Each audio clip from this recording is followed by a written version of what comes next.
Today, I'd like to continue our journey through the amazing book of Deuteronomy, the farewell discourse of Moses to the Jewish people. We are heading through a wonderful section in the book of Deuteronomy in chapter 21, which really talks about some of the customs associated with battles, and then they're going to get into some of the customs that would surround the way we treat our neighbors and family inheritances. And it's interesting at this point in chapter 21, we have been capturing certain people in battle. And we're talking about, well, what do we do with the people and in terms of enslaving them and that type of situation.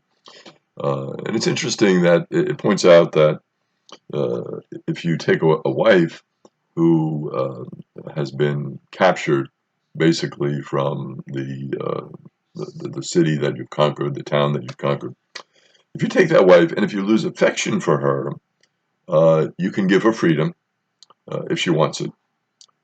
So you have this wife you've taken as one of the captives in the city.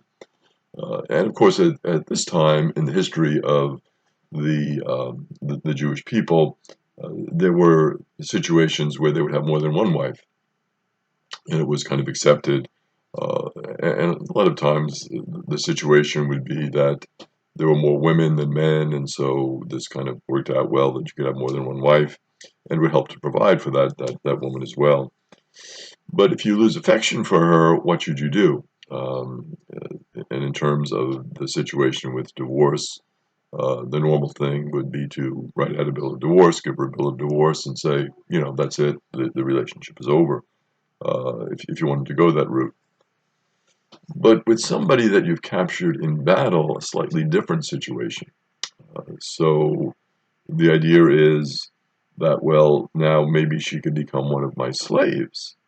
And so this would increase my wealth. She could work, she could cook meals and help around the house and do that type of thing. Help around the tent, also around the house, of course. But the idea here is no, the respect for the woman comes out in this tradition. And sometimes we think of the second class role of women because it was a patriarchy and so men dominated, and certainly that's true.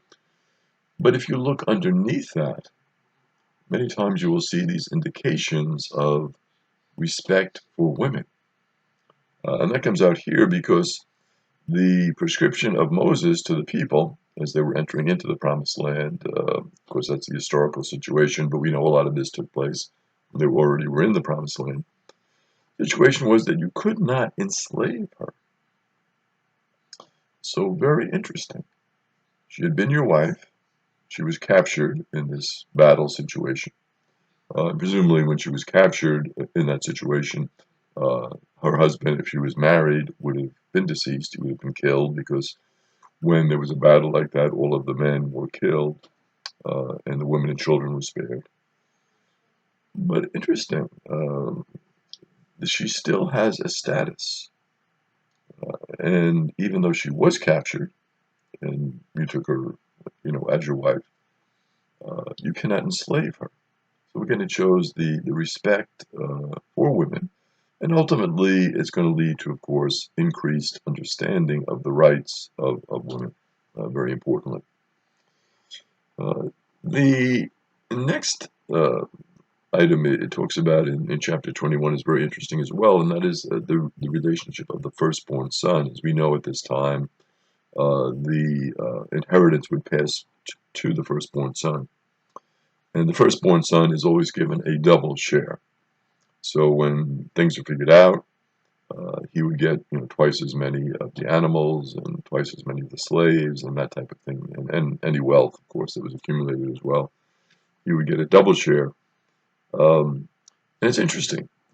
This is to be done even if you have two wives, and the firstborn is the son of the wife whom you do not like, and the wife whom you prefer also had a son. So very interesting the way this is laid down. So you have two wives, and that first wife, you like, and it's okay, but the second wife, you really like the second wife. Both have sons.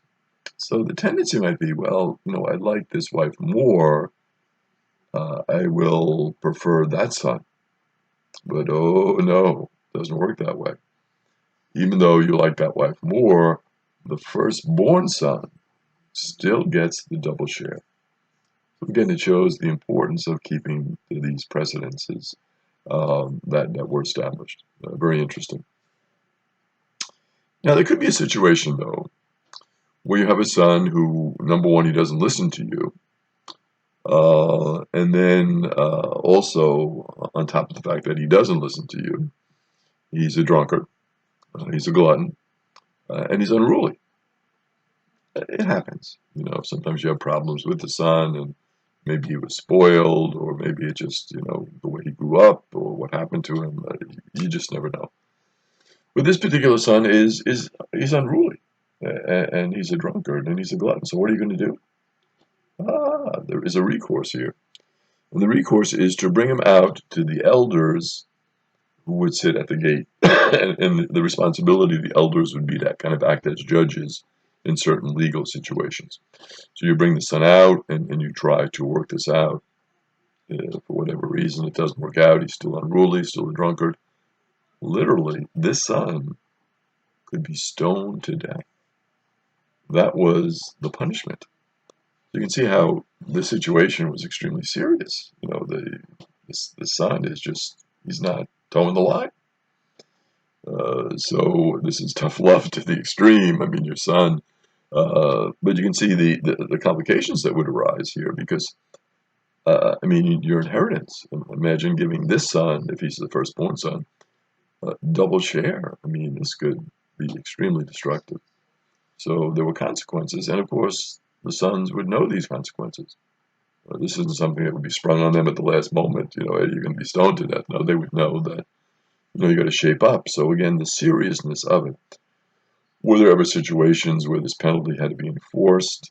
I would think probably the penalty itself would be a deterrent, but you never know. And the penalty was out there. Now, the next part of chapter 21 gets a very interesting situation to it about a man being hung on a tree. If someone is hung on a tree, crucifixion, his body shall be taken down and buried on the same day. So again, that was the idea that if he's crucified, he's hung on the tree, and he's dying, the body must be taken down, buried on the same day. You see this in relationship, of course, to Jesus and the crucifixion. The body taken down immediately, laid in the tomb. There's a sense that all of the prescriptions of the Jewish law with regard to burial were not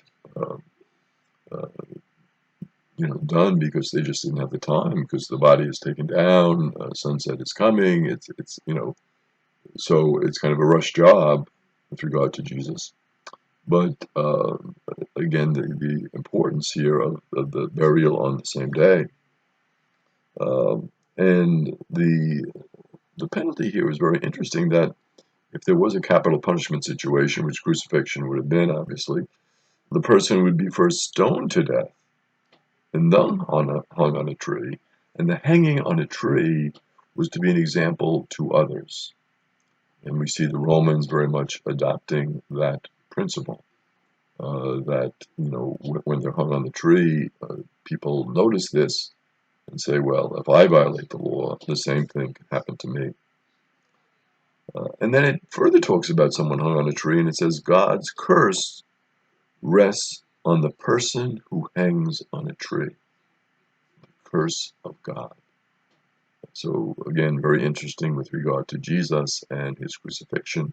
This would have been something that would have been very upsetting to the Jewish people. And in our next video, we'll talk a little bit about that as we conclude our reflections on chapter 21 of Deuteronomy.